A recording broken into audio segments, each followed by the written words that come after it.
Have you ever received a letter so unexpected that your hands hesitated before touching it? Not out of fear, but because something in your chest already knew it would change everything? It was just past 5 a.m. when Samuel Whitaker noticed it on his front porch. The morning was still dark, still quiet. He had just returned from his newspaper route, the kind he had walked for nearly 20 years, same streets, same steps, same silence. But today, something was different. On the doormat sat a plain white envelope. It didn't belong to the pile of neighborhood mail he delivered.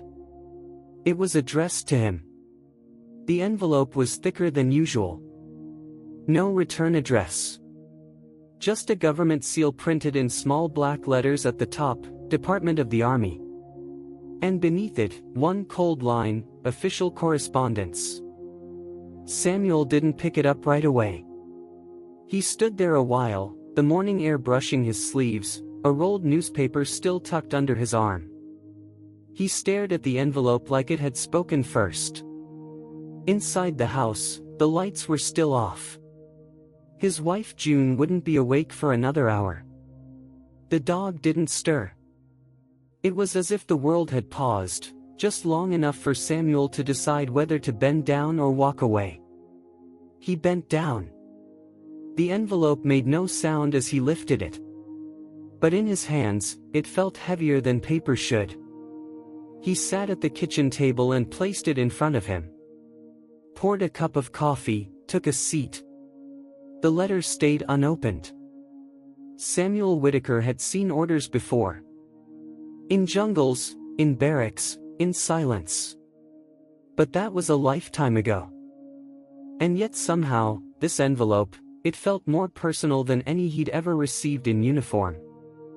Samuel Whitaker didn't mind the early mornings. In fact, he preferred them. The stillness of a sleeping town suited him, no traffic, no noise, just the soft rhythm of his steps and the occasional bark of a distant dog. At 76, he wasn't the kind of man most people noticed. That was fine by him. He had spent a lifetime learning how to move through the world without taking up too much space. Each morning, before the sun rose, he folded newspapers with careful hands and walked the same 5 blocks he'd covered for 2 decades. People sometimes called him the paper man or Old Sam. They didn't know much about him beyond that. Didn't know that he had once led a squad through a foreign jungle. Didn't know what he had left behind when he came home. He never brought it up. Not even to the kids who waved at him from porches or the shop owners who offered him free coffee now and then. Sam just smiled, tipped his cap, and kept walking. A job well done, delivered on time, that was all he ever needed. That morning, though, after placing the last newspaper at Mrs. Donnelly's doorstep, he turned back toward his house a little slower. The sun had yet to rise, but something in the air felt different. And when he saw the envelope waiting for him, still untouched on the porch, it felt less like a message, and more like a mirror. Something from the past had found its way to his front step. And it wasn't finished with him yet. The letter sat unopened on the kitchen table for nearly an hour. Samuel poured his coffee, took small sips, and stared at the envelope like it might vanish if he gave it enough time. Outside, the sky began to lighten, casting a soft orange hue through the window blinds. The town was waking up. But inside the house, time hadn't moved. Eventually, he reached for his letter opener, the old silver one that had belonged to his father, and slid it under the flap. He unfolded the paper carefully, his hands steady but slow. It wasn't long. Just 3 paragraphs. A formal notification from the Department of the Army, requesting his presence at a closed review board hearing. Location, Fort Granger, 2 weeks from Friday. Subject, clarification regarding Operation Harvest Light, dated April 9, 1971. No additional explanation. No apology. No emotion. Just instructions. He read it twice. Then again. June came into the kitchen in her robe, rubbing her arms from the early chill. She saw the look on his face and didn't speak right away. Just walked over, set her hand on his shoulder, and said softly, "Sam." He passed her the letter. She read it in silence, her brow tightening slightly as she moved through the lines. When she finished, she folded it and handed it back. "It's been a long time." He nodded. "You going to answer it?" He looked down at the paper again. "I think I already did." The rest of the morning passed quietly. June made eggs. Sam didn't eat much. He cleaned his boots without needing to. Folded yesterday's laundry without being asked. Put tools back in the shed he hadn't used in weeks. There was no anger. No fear. Just something in his eyes that hadn't been there the day before. A stillness that ran deeper than usual. Like someone who knew that silence could stretch across decades, but never completely erase what had been left unsaid. Fort Granger looked different than Samuel remembered. New pavement, new fencing, new faces. But the weight in the air was the same. It was the kind of place where you felt watched even when no one was looking at you. He had dressed simply. Pressed shirt, clean slacks, his best boots. He'd left the metal ribbons in the drawer at home. This wasn't about decorations. It was about a piece of paper that had arrived with no warning and a silence that had lasted too long. The hearing room wasn't grand. Just a long wooden table, 5 men and women in uniform seated behind it, and 2 chairs placed neatly on the other side. Samuel sat alone, hands resting in his lap, back straight but not rigid. He said little, only what was asked. Most of the questions were clinical. What unit were you with? Who was your commanding officer? Can you verify the time and location of the operation in question? He answered without hesitation, but without elaboration. The words came out flat, steady, like measurements being taken in the air. Then one of the panel members, a younger officer with sharp eyes and silver bars on her collar, adjusted her file and cleared her throat. "We have one more scheduled appearance," she said. "Private Kenneth Lowe." Samuel's head lifted. That name hadn't been said aloud in decades. He hadn't heard it, hadn't spoken it. Not because he'd forgotten, but because it had lived in a part of him too sacred to disturb. The room went still. A door creaked open near the back. And then he walked in. Kenneth Lowe.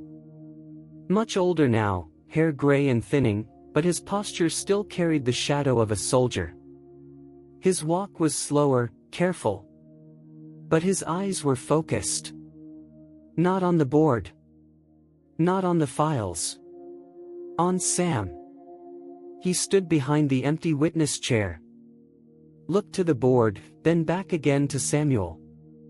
And without sitting, without saying a word, he pulled something from the inside pocket of his jacket. A photograph. He held it up so everyone could see. Faded, edges worn, but still clear enough. It showed 2 young men in uniform, one of them slumped over, the other dragging him across rubble, mouth clenched, eyes wide. A third figure blurred in the background. It wasn't staged. It wasn't posed. It was real. "I never said thank you," Kenneth said quietly, breaking the silence. No one responded. He stepped forward, set the photo on the table, and added one line. But he never asked for it either.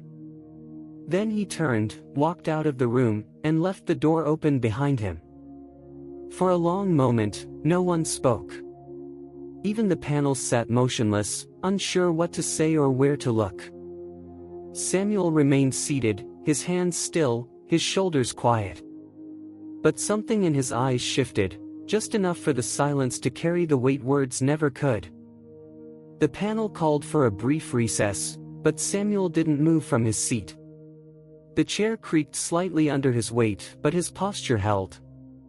He stared at the photograph still resting on the table, its corners curling, its memory intact. The quiet of the room filled the space where a lifetime of explanations had never been spoken. When the board returned, a civilian clerk followed them in. She carried a slim folder and placed it before the lead officer without a word. He opened it carefully, adjusting his glasses as he read the top page. "We've reviewed supplemental testimony submitted last week by Mr. Lowe," the officer began. Included was a personal statement and a report drafted in 1971 but never officially filed. Samuel didn't blink. He knew what it was. The officer continued, more gently this time. "It describes actions during Operation Harvest Light that contradict official summaries. It names you, Sergeant Whitaker, as the one who coordinated the extraction of 3 injured men under fire after communications had been lost." The room was still. No flourish, no dramatic shift. Just facts brought forward too late for ceremony, but not too late for truth. The statement explained that Kenneth Lowe had been listed as missing in action for nearly 6 days following the incident. When he was recovered and brought to a field hospital, he'd been disoriented, suffering from partial memory loss and head trauma. The report he tried to write at the time was misplaced, somewhere between the chaos of war and the bureaucracy that followed. Samuel listened quietly, his face unreadable. "We believe this new information warrants a correction of record," the officer said. "And we are prepared to issue a formal acknowledgement of your actions, including the Bronze Star Medal recommendation that had been omitted from your file." Samuel didn't speak right away. He looked down at the photograph again, then back up. "I didn't come here for a medal," he said softly. The officer nodded. "We understand. But sometimes, Mr. Whitaker, it's not for you." That line hung in the air longer than most. Samuel exhaled quietly. Not in relief, not in regret. Just the release of a truth carried for too long by someone who never expected it to be seen. As the hearing adjourned, one of the younger officers stood and approached him. "Why didn't you ever say anything?" she asked, not accusing, just curious. Samuel looked at her, then offered a small, tired smile. "I figured someone else needed it more." And then he walked out. Not taller, not prouder, but lighter, somehow. Not because the past had changed, but because it had finally been told. The kitchen was quiet when Samuel returned home. June had left the porch light on, even though the sun was still high. She didn't say anything as he walked through the door, just gave him a look that said she'd been thinking about him all day. He hung his jacket, sat down at the table, and loosened his boots. After a long silence, she set a cup of tea in front of him, sat across from him, and waited. "I heard what they said," she finally offered. "Kenneth called." Samuel nodded. "I figured he would."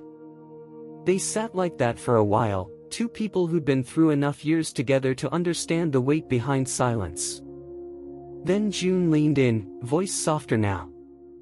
"You never told me." "Not once." "Why?" Samuel looked down at his hands. They were older now, marked with time and work and a quiet kind of wear. He turned them over once, like he was remembering something through his skin. "Because I didn't think it mattered anymore," he said. "Back then, nobody came back whole. You just tried to hold together what you could. Some told their stories. Some drank theirs away. I just folded mine up and put it in a drawer." June reached for his hand. He let her take it. "You were never hiding," she said. "You were protecting it." He didn't answer right away. Just stared into the cup of tea, steam curling up like a memory you didn't ask for. "I used to think, if I talked about it, I'd be taking something from the men who didn't come back," he said. Like speaking it out loud would feel too much like claiming something that didn't belong to me. She squeezed his hand gently. But maybe, he added, maybe telling it now means they're not forgotten. He didn't cry. He didn't need to. Some truths don't need to echo to be heard. Some are meant to be spoken once, quietly, and only when the time is finally right. It came in a small brown paper bag. No fanfare. No speech. Just a quiet knock at the door and a uniformed courier handing over a sealed envelope and the bag. June opened it. Inside was the medal, bronze star, clean, unworn, and a folded letter confirming the correction of record. The language was official, the tone respectful. But it still felt distant, like the army had finally remembered something it had once meant to forget. Samuel stood in the hallway, hands tucked into the pockets of his slacks. He didn't move as she unpacked it, just watched from a few steps back. She turned to him. They sent it. He gave a slow nod. Guess it's real now. She held up the medal, let the light catch its surface. Want me to put it in the case with the others? He thought for a moment, then shook his head. No, he said. Just, leave it out for now.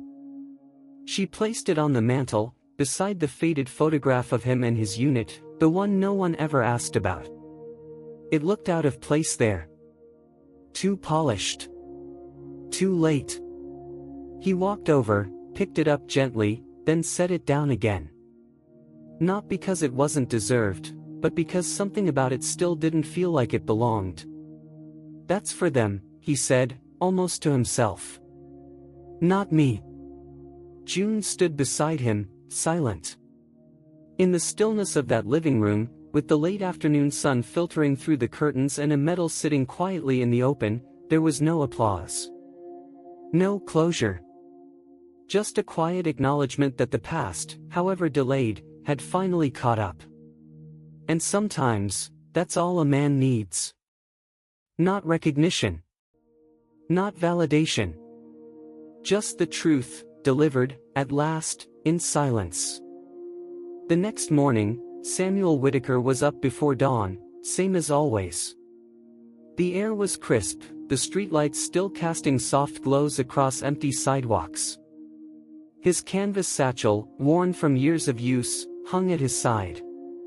Inside were neatly folded newspapers, same as every other day. He walked the route like he always had, 5 blocks, 12 houses, each one familiar down to the way the gates creaked or the porch steps moaned. But something about the quiet felt different now. Not heavier. Just, clearer. At the second house, Mrs. Donnelly was already standing by her door in her robe, hands wrapped around a mug of coffee. She didn't say much, just smiled and gave him a slow nod as he placed the paper on her step. A few blocks later, a young boy, maybe 8 or 9, ran out barefoot and shouted, "Thanks, Mr. Sam," before ducking back inside. That never used to happen. At the last house on the street, Mr. Patel, who'd barely said 2 words in the last year, stepped out with a small salute and murmured, "We heard." Sam tipped his cap. He didn't ask what they'd heard. He didn't need to. By the time he reached home, the sun was rising. June was waiting at the door, her arms crossed but soft-eyed, watching him like she had 1,000 mornings before. But today, she said something new. "You're walking different," she said. Sam looked down at his feet, then up at her. "Maybe the road just feels lighter." She stepped aside to let him in. On the mantel, the medal still sat where they'd left it. He didn't glance at it. He didn't need to. Because the truth had already walked the whole route with him that morning, quietly, respectfully, without asking for recognition. And for Samuel Whitaker, that was enough. Sometimes, the strongest acts of courage don't come with fanfare, they come with silence. Samuel Whitaker never asked for recognition, never demanded the world remember what he did. He simply kept walking his quiet route, delivering newspapers with the same steady hands that once pulled wounded soldiers from danger. But when the truth finally surfaced, through a faded photograph, a long-lost testimony, and the voice of a man he once saved, it brought with it something more powerful than a medal: quiet justice. This story reminds us that valor isn't always loud, and dignity isn't always displayed. Sometimes, it's folded into years of silence, until someone is brave enough to unfold it. Samuel's journey speaks to every person who's ever carried something quietly for the sake of others. At Legacy of Courage Stories, we believe these quiet lives deserve to be remembered, because their silence shaped our freedoms. Do you know someone like Sam? Someone who never told their story, but lived it in every step? Speech balloons, share their name in the comments. Thumbs up, like this video if it touched you. Bell subscribe to hear more true stories of quiet heroism, dignity, and justice that still echo long after the battlefield is silent.